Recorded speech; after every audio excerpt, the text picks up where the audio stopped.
Welcome to the Deep Dive. Today we're getting into a really key bit of your GCSE history, those years between the two world wars, 1918 to 1939. Yeah, the interwar years, packed with tension. Absolutely. Some people call it the long weekend, but it was hardly peaceful, was it? We're going to try and unpick why things got so tense, setting the stage for World War II.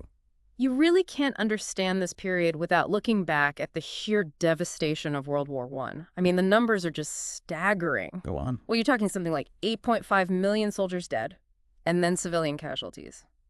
Maybe 13 million. Wow. Yeah.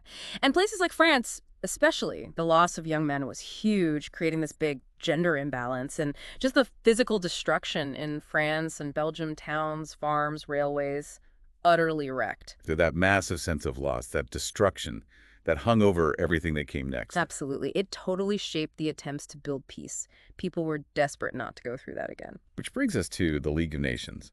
This was meant to be the big solution, wasn't it? It was. Stemming from President Woodrow Wilson's ideas, his 14 points, the hope was, countries could talk things out, cooperate, instead of the old secret alliances that helped cause the First War. Okay, so that's our main focus today, diving into the League. Yeah, we need to look at what it was trying to achieve, how it tried to keep the peace, and, well, why it often didn't work. Right, and how things like the Great Depression and aggressive leaders like Hitler and Mussolini just completely undermined it all. Exactly. We'll trace it through the League's aims, its peacekeeping tools, its built-in weaknesses. Okay. Diplomacy happening outside the League, the economic crash, those key crises like Manchuria and Abyssinia. Those were big tests, weren't they? Huge tests, which it failed.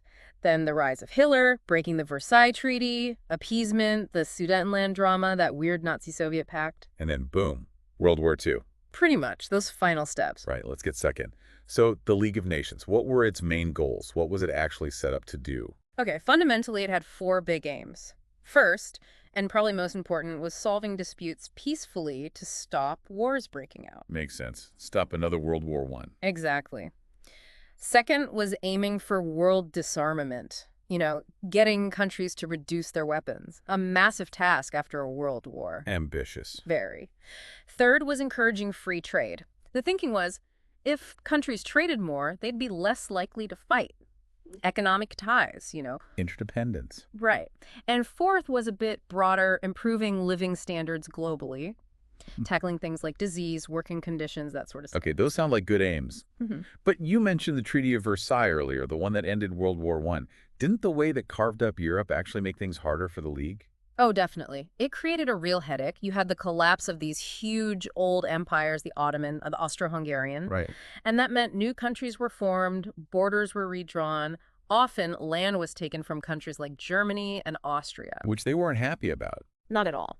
So you immediately had loads of tension, border disputes, simmering resentment.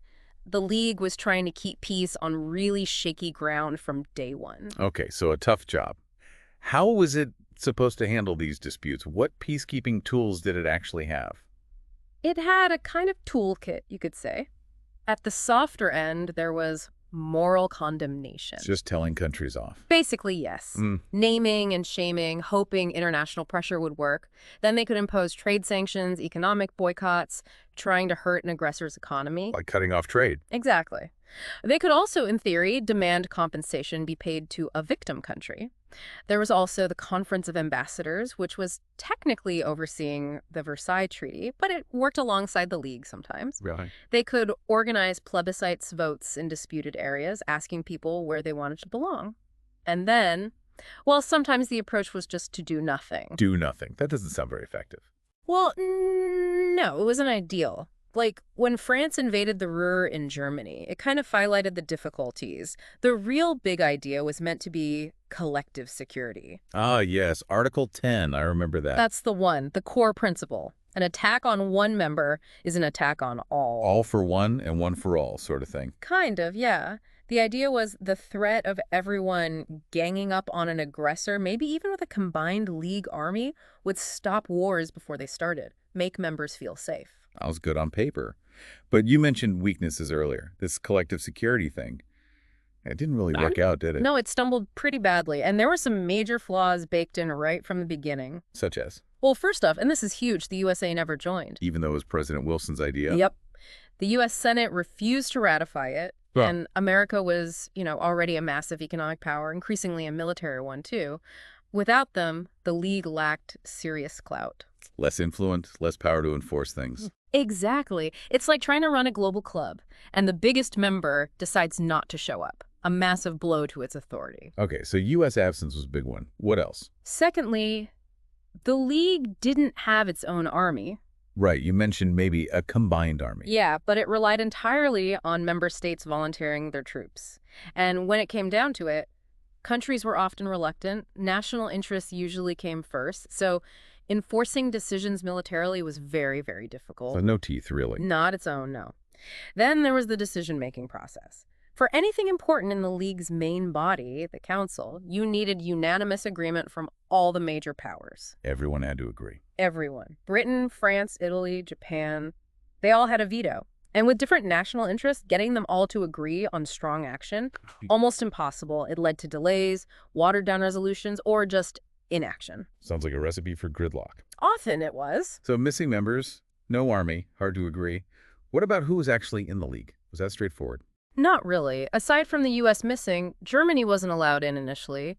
Neither was the Soviet Union. So you're excluding major European powers, creating enemies almost. It certainly caused resentment and made cooperation harder. Wilson wanted universal membership, everyone in the club. That never happened. It undermined the whole idea of it being a truly world organization. And the structure itself, it had different bits, the assembly, the council. Any good or bad points there? Yeah, it was a mixed bag. The assembly, where every country got one vote, that was good in theory, stopped big powers dominating completely. And country one vote. Right. The council, with the big powers, could act faster and had the power to impose sanctions or condemn nations. And it had a professional secretariat, a sort of civil service doing the admin and research, which was useful, plus the Permanent Court of International Justice, which was quite respected for settling legal disputes. But the downsides? Well, the assembly only met once a year. So slow. And as we said, the council's veto power for permanent members often stopped things dead. Britain or France could just say no. Yep, if it didn't suit their interests. The U.S. not being on the council weakened it hugely, too. Some said the secretariat got too big and bureaucratic. And the court was Auchenleroux.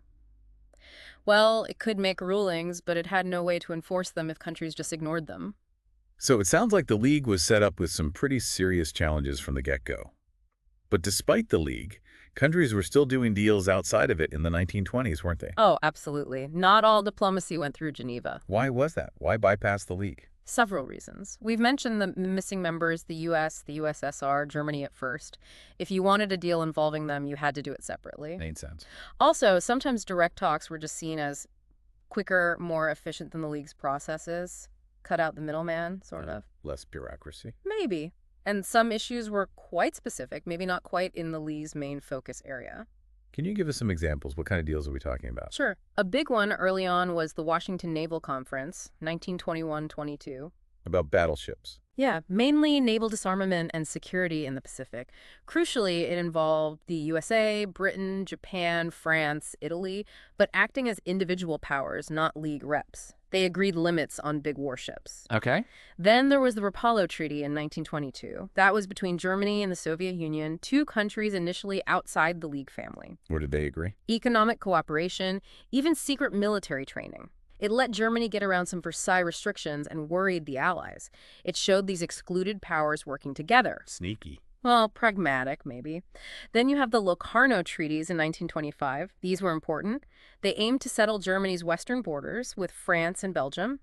Britain and Italy acted as guarantors. Did that help things? It did reduce tension in the West. It guaranteed the Rhineland stayed demilitarized, and importantly, it led to Germany actually joining the League in 1926. So an outside agreement helped bring a key player into the League. Ah, okay. So not always undermining it. No. And finally, maybe the Kellogg-Briand Pact in 1928. This was pushed by the U.S. and France. Loads of countries, 62, I think, signed up to renounce war as a way to solve disputes. Outlawing war. Sounds a bit optimistic. It was, and lacked any enforcement mechanism. But it was a big public statement and helped Germany seem more respectable internationally again. Okay, so the 1920s. A bit fragile, some successes, some deals outside the League. But then the 1930s arrived, and the Great Depression hit. How much did that change everything? Massively. It was a game changer. It kicked off properly with the Wall Street crash in the U.S., October 1929. But because economies were so linked by then. Like with the Dawes and Young plans, the U.S. loans to Germany. Exactly. When the U.S. economy tanked, American banks called back their loans. International trade just collapsed as countries threw up tariff barriers to protect their own industries.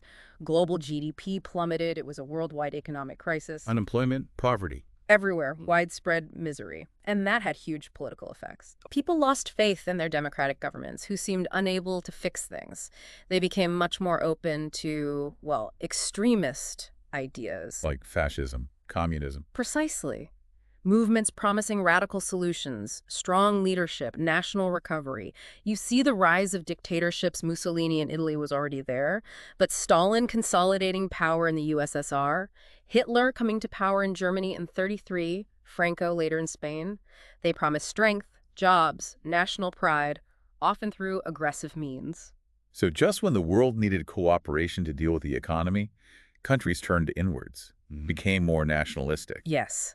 Self-interest trumped international cooperation. And what did that mean for the League of Nations? Trouble, I imagine. Big trouble. Funding for the League's work, humanitarian stuff, it just dried up. Countries couldn't afford it or didn't want to spend the money. National survival came first. And the rise of dictatorships. That must have directly challenged the League's whole purpose. Absolutely. Especially the rise of militarism. Germany started rearming, openly building the Luftwaffe Air Force, bringing back conscription, pouring money into the military. Italy was looking to expand its empire. Japan needed resources and saw Manchuria as the answer, all directly against the League's aim of disarmament and peaceful solutions. Let's look at those specific challenges then. Manchuria, early 1930s. This seems like the first really major test for the League against a big power. Why did Japan invade? Japan already had a foothold in Manchuria. They controlled the South Manchurian Railway, had economic interests, agricultural land. It bordered Korea, which Japan already controlled. Okay. The Depression hit Japan hard. They needed resources, markets. That was the push. Manchuria, with its resources and Japan's existing presence, was the pull, a tempting target. So how did they justify the invasion? They engineered something called the Mukden Incident in 1931, basically a small explosion near their railway, which they blamed on the Chinese and used as an excuse to launch a full invasion. And they took over the whole region. Pretty much. By March 1932, they'd set up a puppet state called Manchukuo. Manchuria was effectively under Japanese control. Right. So clear aggression by a League member. How did the League respond? Did collective security kick in? Not really. The response was, well, slow, very slow. They sent a commission led by Lord Lytton to investigate. How long did that take?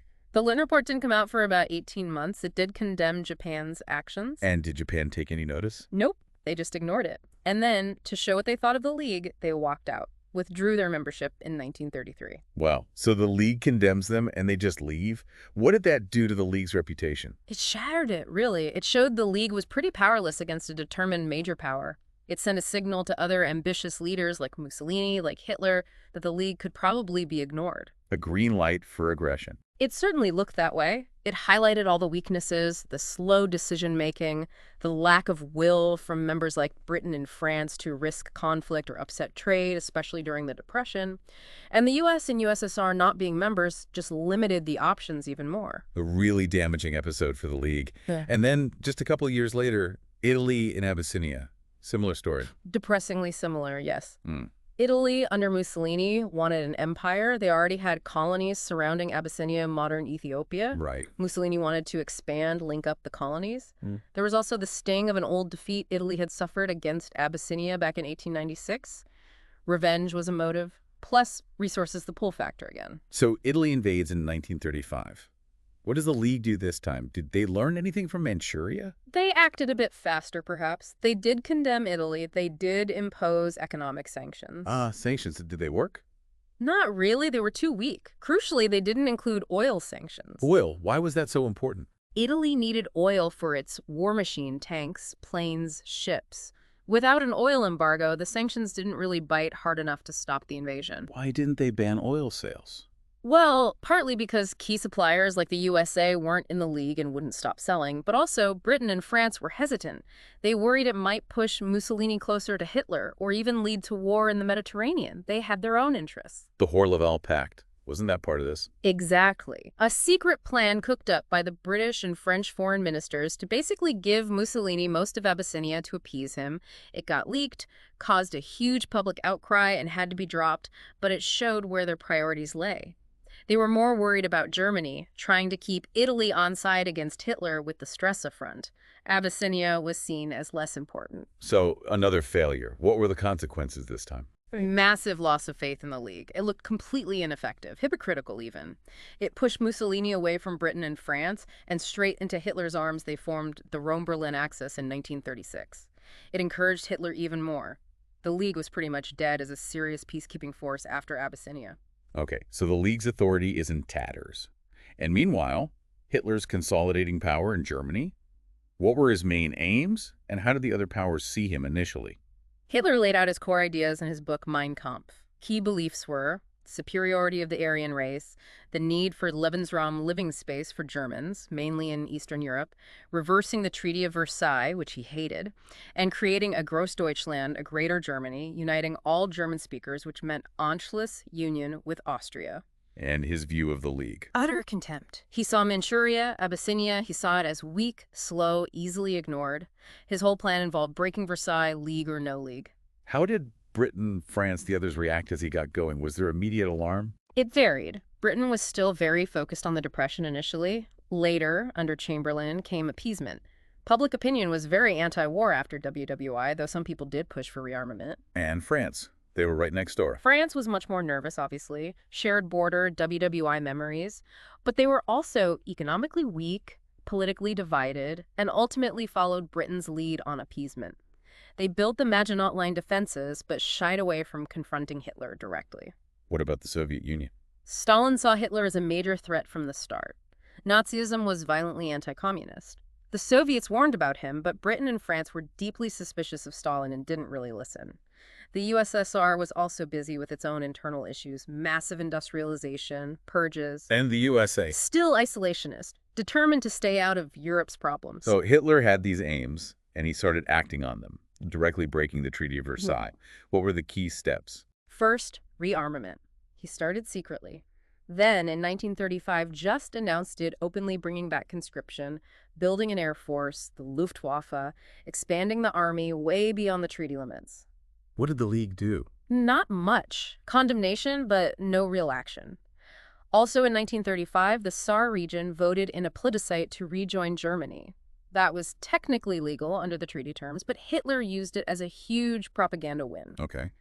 But the really big gamble was remilitarizing the Rhineland in March 1936. Sending troops back into that border area next to France? That was explicitly forbidden by Versailles and Locarno. Absolutely forbidden. It was a massive risk for Hitler. His generals were apparently terrified the French would react militarily. They didn't. No. The French government was divided, hesitant. The British basically said it was just Germans walking into their own backyard. They weren't prepared to risk war over it. So Hitler got away with it. Completely. It was a huge boost to his prestige at home and showed him the Western powers lacked the will to stop him. It made him bolder. And this is where appeasement really takes hold as the main policy. Why did Britain and France go down that route? Appeasement, giving in to demands to avoid war, was driven by a mix of things. Fear of another war was huge. The memory of WWII was still raw. Understandable. Economic problems from the Depression meant they couldn't easily afford massive rearmament or the cost of war.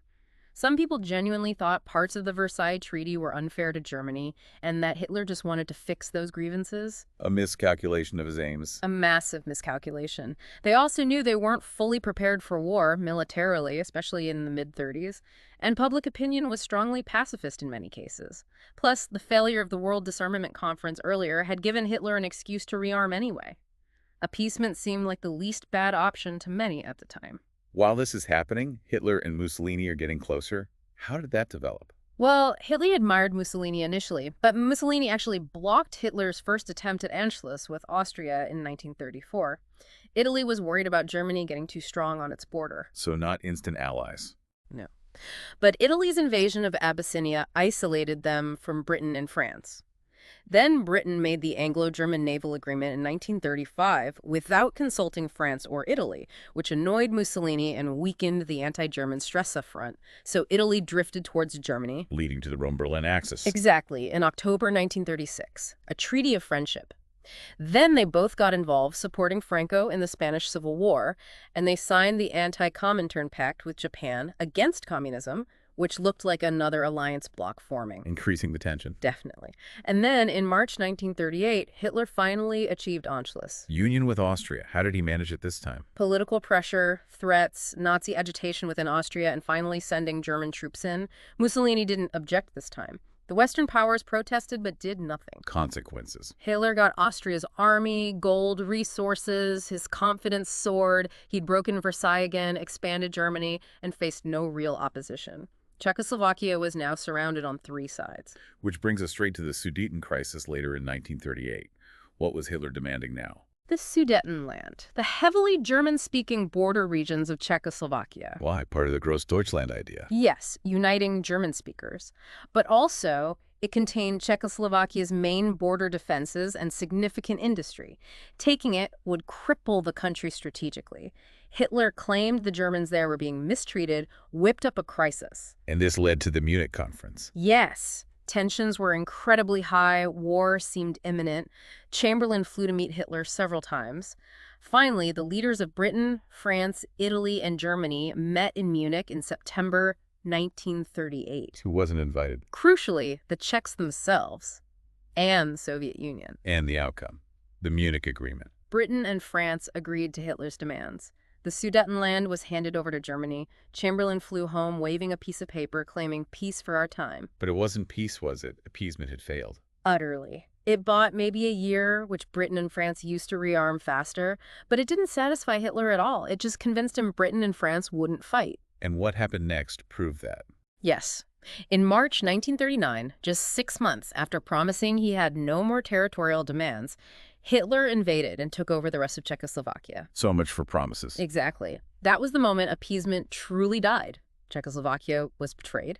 Britain and France realized Hitler couldn't be trusted or appeased, and the USSR was furious at being excluded from Munich, pushing them further away from the West. Which perhaps leads us to the next shock, the Nazi-Soviet Pact in August 1939. Ideological enemies signing a deal. Why? From Stalin's point of view, several reasons. He deeply distrusted Britain and France after Munich. He felt they were trying to push Hitler eastwards toward him. So by time? By time to rearm, yes. Avoid immediate war with Germany. And the pact had secret bits that offered him territory. What kind of territory? A secret protocol divided Eastern Europe into spheres of influence. The USSR would get Eastern Poland, plus control over the Baltic states, Latvia, Lithuania, Estonia, and influence in Finland. Big gains for Stalin. And why did Hitler agree? He hated communism. Purely strategic. He wanted to invade Poland. The pact meant he wouldn't have to fight the USSR on his eastern front at the same time as potentially fighting Britain and France in the west. No two-front war, for now. Plus, access to Soviet raw materials. So a cynical deal of convenience for both. Totally cynical. It stunned the world. But the secret part, agreeing to carve up Poland, that effectively sealed Poland's fate and made war almost certain. Okay, so the pact is signed. What were the very final steps into World War II? Well, after Hitler took the rest of Czechoslovakia in March 1939, Britain and France finally drew a line. They issued a guarantee to Poland if Germany attacked Poland, they would declare war. A clear warning this time. A clear warning. But Hitler, probably thinking they'd back down again and now safe from Soviet interference thanks to the pact, went ahead. Germany invaded Poland on September 1st, 1939. And Britain and France, did they honor the guarantee? They did. They gave Germany an ultimatum to withdraw. When it expired on September 3rd, 1939, Britain and France declared war on Germany. World War II had begun. Hitler was surprised. Apparently so. He didn't seem to expect Britain, especially, to actually follow through this time. So looking back over those 2 decades, it's just this relentless chain reaction, isn't it? It really is. You've got the flawed peace treaty leaving resentment. You've got the League of Nations, full of good intentions but fatally weak. Then the Depression fuels extremism and nationalism. Aggressive leaders ignore the rules. Appeasement fails to stop them. Diplomacy breaks down. Each step seems to lead inevitably to the next. The weaknesses of the League encouraged people like Hitler and Mussolini. The economic crash gave them support. Appeasement let them get stronger. Exactly. It's a tragic sequence of events and a stark reminder of how fragile peace can be. Absolutely. It really makes you think about how international relations work, the challenge of preventing conflict, and maybe the limits of hoping goodwill alone is enough. Something to definitely ponder long after your GCSE exam. Thanks for taking us through that complex period. My pleasure. It's a crucial story to understand.